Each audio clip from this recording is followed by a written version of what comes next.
What's up, Brian here from the Bass Shed, and in this video we are checking out possibly the most popular tune by James Brown. The tune is I Got You, I Feel Good. The bass player on the tune is the legendary Bernard Odom.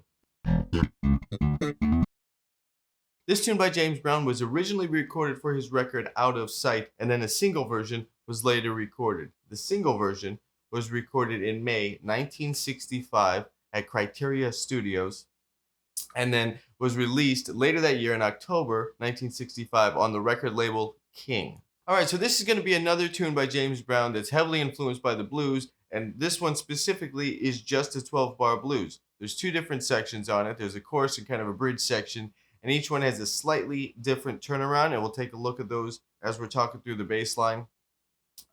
It's a blues in D, basically, and we'll talk about the chords in a second also, and it is recorded at 146 beats per minute. All right, as I mentioned, each section is a blues in D. The chords we're dealing with here are going to be a D7 for 4 measures, a G7 for 2 measures, back to D7 for 2 measures, and then we have the turnaround. We'll have the 4 chord, which is a G7, and an A chord, which is an A7, which is the 5 chord. And then different things happen there in the last 2 bars that we'll talk about in a second. So the arpeggios for each of these chords for the D7 is going to be D, F sharp, A, C, and then the octave D at the top, D, F sharp, A, C, D, D, C, A, F sharp, D. That's the 1 chord. The 4 chord is the G7 chord. The arpeggio here is G, B natural, D, F natural, G. G, B, D, F, G. And then I'll back down as well. The arpeggio for the A7 chord is A, which is the root, major 3rd, C sharp, perfect 5th, E natural, 7th, minor 7th, dominant 7th, G natural, then to the A for the octave, A, C sharp, E, G, A.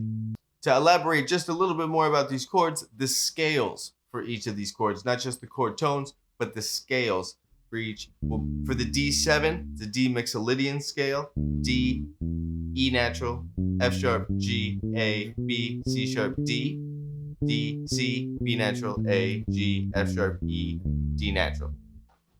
That's the D mixolydian scale.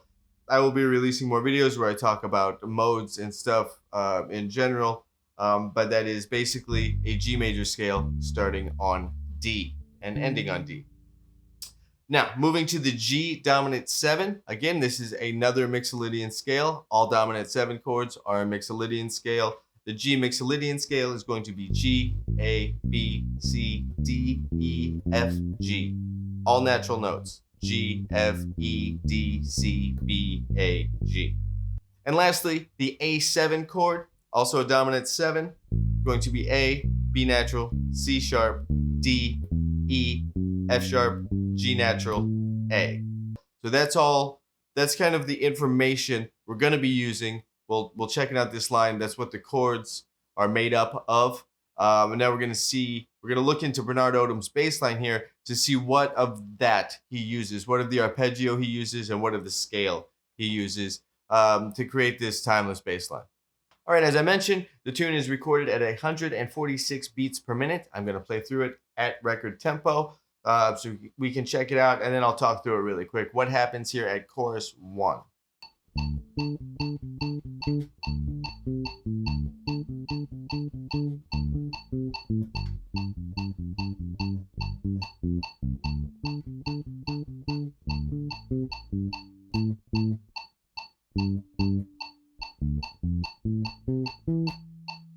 All right, here at chorus 1 of the tune, we're going to see him play a really, really consistent bass line. And it's this 2-bar figure that he moves around throughout the chords, throughout the 1 chord and the 4 chord.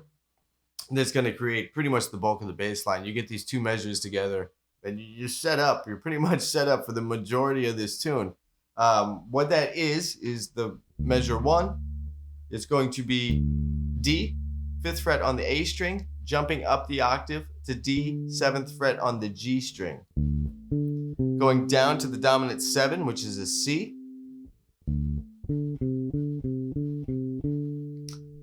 Measure 2 starts on the octave D. Then you play the low octave up to the high octave again. Dominant 7C on the upbeat. And then A on the upbeat.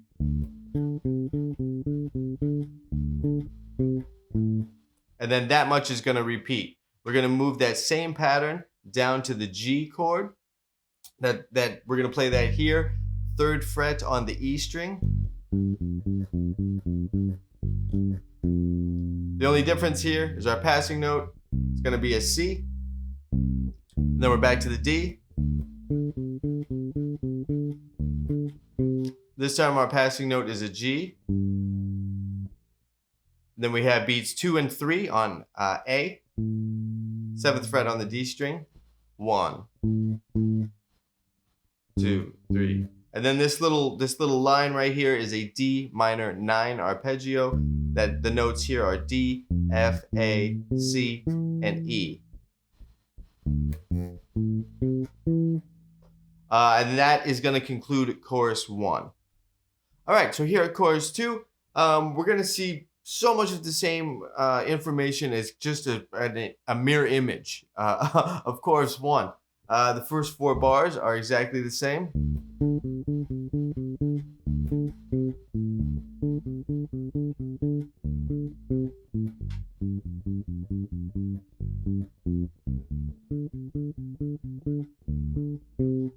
Except this very last note. The passing note here is a D instead of a G. At the last 8th note within the 8th bar of chorus 1, that note was a G. That passing note was a G. In chorus 2, it's a D. It's worth noting. It's worth noting. The note's worth noting. Moving into the last system here, the last 4 bars of the phrase, we're still at the A on the 7th fret on the D string. Beats 2 and 3. 1, 2, 3, 4. 1, 2, 3, 4. And then we have that D minor 9 arpeggio again. Again, the notes D, F, A, C, E. And then this is going to take us into the bridge section. All right, so here at the bridge, we're going to start off with just 4 measures of rest, right? We're just laying out. 4 bars go by. We don't do anything. Now I'm going to play through the bridge first at 146 beats per minute.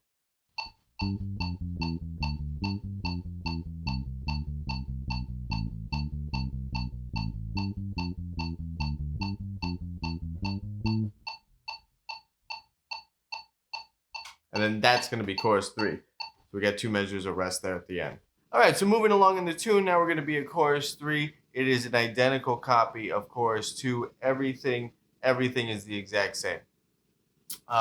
Then after that, we're into bridge 2. Again, everything's the same. Bernard Odom did a brilliant job at just like laying down such a strong part without any variation, without adding anything, without pulling anything away, without elaborating. Sometimes, I mean, that's a beautiful thing about this bass line is some bass lines, it's just sticking to the part and nailing the part. And you're not adding fills, you're not adding variations, you're not elaborating on themes or new rhythmic motion or any of the other things you've heard me talk about when checking out these bass lines. Checking out different transcriptions from other people is what I meant. This is a prime example and a perfect example of just like sticking to a part and crushing it with consistency. So after we get through chorus 3 and bridge 2, then we're going to be into chorus 4 and 5. Again, those are direct carbon copies, mirror images of each other. And then we are going to be at the outro section, which is finally just a little bit different, but not until the very, very end. So, all right, if you've enjoyed the video, please give it a thumbs up. Please hit subscribe to follow the Bass Shed on YouTube. In the description below, I have a link to a free download of this bass transcription, I Got You, I Feel Good by James Brown.